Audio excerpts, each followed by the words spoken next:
सावन का महीना चल रहा है, हल्की हल्की बारिश हो रही है। भोलू एक बड़े पुराने जगह जगह सिले हुए छाते के नीचे अपना ठेला लगाए खड़ा है। कढ़ाई में तेल गरम हो रहा है, मसाले की तेज महक हवा में तैर रही है। भोलू कोयले की आग को पंखे से हवा दे रहा है। अरे रे, क्या इस वरुण देव का कोई टाइम टेबल नहीं है? मन में आया नहीं कि ऊपर से बाल्टी भर पानी उड़ेल दिया। मेरी आग बुझ रही है और उन्हें नहाने का मन कर रहा है। तभी दूर से घसीटा सिर पर बोरी ओढ़े बारिश से बचते हुए दौड़कर भोलू के ठेले के पास आता है। वो जोर जोर से सांसें ले रहा है, लेकिन उसकी नजर सिर्फ कढ़ाई पर है। हा, भोलू मेरे भाई, क्या महक है। सच कह रहा हूँ, तुम्हारी कढ़ाई से जो महक आ रही है ना, मुर्दे को भी भूख लगा दे। मुर्दे का तो पता नहीं घसीटा भाई, लेकिन तुम्हारे जैसे मुफ्त खोरों को तो 7 कोस दूर से भी खींच लाती है। बोलो क्या चाहिए? लेकिन पहले ही बता दूं, आज उधार का खाता बारिश में भीगकर पिघल गया है। अरे भोलू, तुम भी ना हमेशा पैसों के बारे में ही बात करते हो। मैं तो बस बारिश से बचने के लिए आया हूँ। वैसे एक छोटा बटेर का टुकड़ा दे दो ना, कल सुबह ही पैसे तुम्हारे घर लाकर दे दूंगा, पक्का। हाँ, कल सूरज पश्चिम से उगेगा। पिछली बार भी तुमने गाय के बछड़ा देने पर दूध बेचकर पैसे देने को कहा था। गाय ने बछड़ा दे दिया, लेकिन तुम्हारा दूध अभी तक नहीं बिका। यहाँ से धीरे से खिसक लो, ये बोहनी का समय है। तभी पीछे से चंपा आती है, सिर पर साड़ी का पल्लू ओढ़े, हाथ में एक स्टील का टिफिन लिए। वो थोड़ी चिड़चिड़ाती हुई लग रही है। तुम यहाँ खड़े होकर ये नकारा से बातें कर रहे हो? घसीटा डरते हुए थोड़ा पीछे हट जाता है। अरे भाभी जी प्रणाम, मैं तो बस बारिश का मजा ले रहा था। ठीक है भोलू, मैं चलता हूँ। फिर घसीटा वहाँ से निकल लेता है। इस छलनी जैसे छाते के नीचे और कितनी देर भीगोगे? सुबह से 1 पैसे भी नहीं कमाई हुई है और तुम इस घसीटा से गप्पे लड़ा रहे हो। लो, ये रोटियां लाई हूँ, खा लो। अरे चंपा, इतना गुस्सा क्यों करती हो? व्यापार है तो कभी कभी ऐसा ही होता है। वैसे भी इस बारिश को देखो, मसाले की महक हवा में मिलते ही ग्राहक अपने आप दौड़ कर आएंगे। तुम चिंता मत करो। मुझे तुम्हारी फिक्र है भोलू। दिन भर आग के सामने जलते हो, फिर इस ठंडे पानी में भीगते हो। बीमार पड़ गए तो घर कैसे चलेगा? अरे तुम्हारी डांट सुनने के लिए तो मैं यमराज से भी लड़ जाऊंगा। ये सर्दी खांसी क्या चीज है? जाओ, तुम घर जाओ, मैं शाम को आऊंगा। चंपा मुंह फेरती है, लेकिन हंसते हुए वहां से चली जाती है। भोलू फिर से अपने काम में लग जाता है। रात का समय, बारिश मूसलाधार हो जाती है। बादल गरज रहे हैं, पूरी सड़क सुनसान है। भोलू का छाता हवा से उड़ने जैसे हो रहा है। उसने ठेले के चारों ओर प्लास्टिक के कवर बांध दिए हैं। आज एक भी ग्राहक नहीं आया है। कढ़ाई में केवल 4-5 बटेर फ्राई के टुकड़े ही बचे हैं। आज तो लग रहा है सब घर में ही दुबक कर सो गए हैं। चंपा ने सही कहा था, बेकार में कोयले जलाए। तभी ठेले के पीछे झाड़ियों में कुछ हलचल होती है। सर सर की आवाज आती है। भोलू डर जाता है और पास ही पड़ी एक मोटी लकड़ी उठा लेता है। कौन है? कौन है वहाँ? देखो, मेरे पास बहुत बड़ी लकड़ी है। मैं कोई डरपोक नहीं हूँ, सामने आओ। तभी झाड़ियों के अंदर से घसीटा बाहर आता है। उसके कपड़ों पर बहुत कीचड़ लगा है। देखने में बहुत दयनीय लग रहा है। अरे मारना मत भाई, मैं ही हूँ तुम्हारा घसीटा। तुम झाड़ियों में क्या कर रहे हो बे? सुअर की तरह कीचड़ में लौट रहे हो क्या? अरे भोलू भाई, क्या बताऊं, उधर नाले के पास एक भूत मेरे पीछे पड़ गया। सफेद साड़ी, उल्टे पैर। मैं जान हथेली पर रखकर भाग कर आया हूँ। भाई बहुत घबराहट हो रही है, दिल धक धक कर रहा है। थोड़ा वो बटेर का टुकड़ा दे दो, प्रोटीन मिलेगा तो शरीर में थोड़ी जान आ जाएगी। भूत? अरे घसीटा, भूत तुम्हारे पास आ भी जाए तो उधार मांगकर ही भाग जाएगा। प्रोटीन का नाम लेकर तुम मुझे उल्लू बनाने की कोशिश कर रहे हो। जा यहाँ से, आज वैसे ही बोहनी नहीं हुई है। मेरा दिमाग मत खा। तुम बहुत कठोर हो भोलू, एक दिन तुम्हारा यही कंजूसपन तुम्हें डुबो देगा। मैं जा रहा हूँ, भूख से मर भी जाऊं तो भी तुम्हारे पास से कुछ नहीं मांगूंगा। फिर बड़बड़ाते हुए चला जाता है।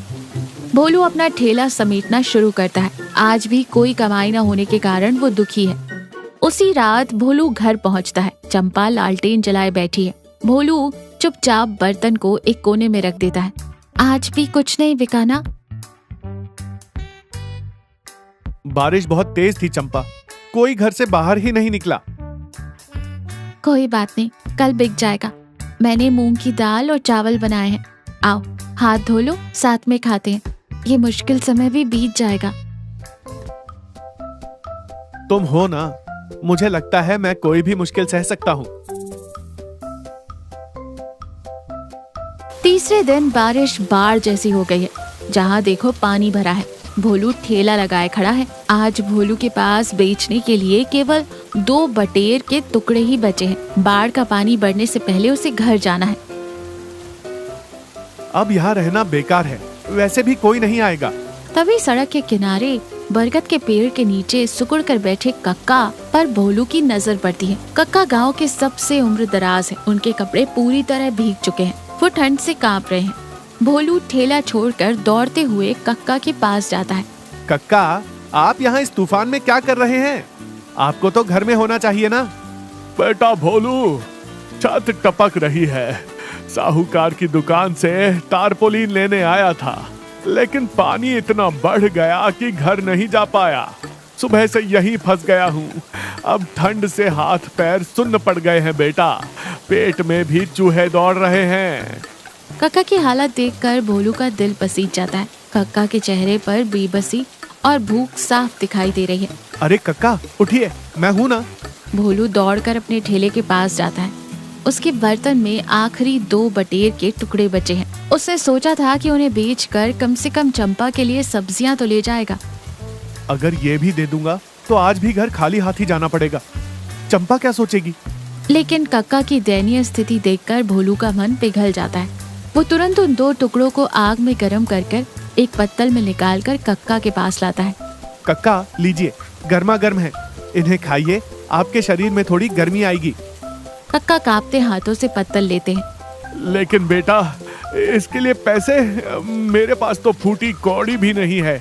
अरे कक्का, पैसों के बारे में मुझसे बात करेंगे? बचपन में मैं आपके कंधों पर बैठकर पूरे गांव में घूमा हूँ। आप पहले ये खाइए। फिर धीरे धीरे कक्का खाते हैं। गरम मसाले और उस मांस से उनके शरीर की कपकपी थोड़ी कम हो जाती है। उनके चेहरे पर दिखने वाली उस संतुष्टि को देखकर भोलू की थकान, कमाई ना होने का दुख सब गायब हो जाता है। खाने के बाद कक्का भोलू के सिर पर हाथ रखते हैं। बेटा भोलू, आज तुमने मेरी जान बचाई है। इंसान का पेट बहुत छोटा होता है बेटा, लेकिन तुम्हारा दिल बहुत बड़ा ही रखना। भूखे को अपना निवाला देने वाले का भंडार ऊपर वाला कभी खाली नहीं रखता। तुम्हारी यही दया, रहमदिली ही तुम्हारी असली दौलत है। भोलू की आंखों में भी पानी आ जाता है। वो कक्का को सहारा देकर खड़ा करता है और धीरे धीरे पानी में गिरने से बचते हुए उन्हें उनके घर छोड़ देता है। बारिश रुक गई है। हल्की हल्की धूप खिली है। भोलू घर के चबूतरे पर बैठा है। चंपा चाय बना रही है। रात को भोलू खाली हाथ लौटा था। उसे चंपा को कक्का की सारी बात बता दी थी। भोलू चाय का कप लेते हुए, चंपा, कल भी मैं एक पैसा नहीं लाया, तुम मुझ पर गुस्सा तो नहीं हो ना? चंपा चाय का बर्तन किनारे रखकर भोलू के पास आकर बैठती है। उसके चेहरे पर गुस्सा नहीं, बल्कि एक अजीब सी शांति और गर्व दिखाई दे रहा है। अब पागल हो गए हो भोलू तुम। गुस्सा क्यों करूंगी? पैसों से कोई भी अपना पेट भर सकता है, लेकिन कल तुमने कक्का से जो दुआएं कमाई है ना, वो इस गांव के बड़े से बड़े करोड़पति को भी नसीब नहीं होती। मतलब तुम मुझे डांटोगी नहीं? तुम्हें तब डांटूंगी जब तुम उस घसीटा को कभी मुफ्त में कुछ खिलाओगे। कक्का की बात अलग है। मुझे तुम पर बहुत गर्व है भोलू। तुम सच में बहुत अमीर हो। तभी बाहर से घसीटा की आवाज सुनाई देती है। ओ भोलू, ओ भोलू, धूप निकल आई भाई, आज बोहनी करवा ले, वो भी उधार पर। भोलू और चंपा एक दूसरे को देखकर जोर जोर से हंसने लगते हैं। अरे जा यहाँ से घसीटा, आज मेरी चंपा ने भी मुझे अमीर कह दिया है। अब मैं गरीबों को उधार नहीं देता। घर में दोनों की हंसी गूंज उठती है। बाहर घसीटा बड़बड़ाता हुआ वापस लौट जाता है। भोलू को समझ आ जाता है कि जीवन में पैसे ही सब कुछ नहीं है। ईमानदारी से रहते हुए दूसरों की मदद करने में जो खुशी मिलती है, वो दुनिया की किसी भी गर्मा गर्म बटेर फ्राई से ज्यादा स्वादिष्ट होती है।